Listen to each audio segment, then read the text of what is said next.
हे महाराज जी, आप कहा करते थे कि जो कोई हमारी तस्वीर के सामने आ जाता है वह हमें दिखाई दे जाता है।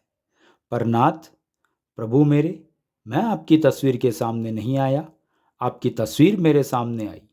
अर्थात आप मुझे चुनने के लिए, मेरा हाथ थामने के लिए प्रकट हुए, ताकि मैं आपको जो भूल चुका था फिर से जान पाऊं।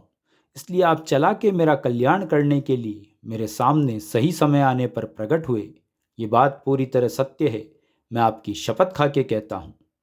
तो फिर मुझे आपके वो कथन याद आते हैं कि हम एक बार किसी का हाथ थाम लें तो भले ही वो हमें छोड़ दे, हम उसे नहीं छोड़ते।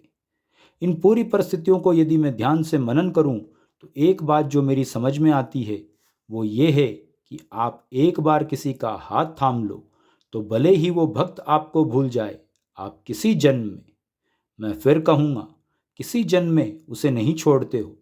जैसे मेरे जीवन में आप पधारे, आपका मुझसे किसी ना किसी जन्म का कोई रिश्ता नाता अवश्य था, वरना इस जन्म में तो ना मैंने आपके बारे में सुना, ना ही आपके किसी आश्रम के बारे में ही सुना, और ना ही मैं आपकी तलाश कर रहा था, ना ही आपकी तस्वीर के सामने आया। आप ही मुझ दास का भाग जगाने के लिए प्रकट हुए और मैं माया या कर्म प्रभाव से आपको भूल चुका था। पर आप भक्त को, दास को कभी नहीं छोड़ते, इसलिए आ ही गए मुझ अकिंचन के समक्ष। अब प्रभु, जब इतनी कृपा करी है तो ये भी बता दीजिए कि किस जन्म का नाता निभा रहे हो किस जन्म का नाता। देख, तुम्हें मुझे ऐसे ही नहीं रोना आता, दूं नाम भी तो क्या दूं इस रिश्ते को।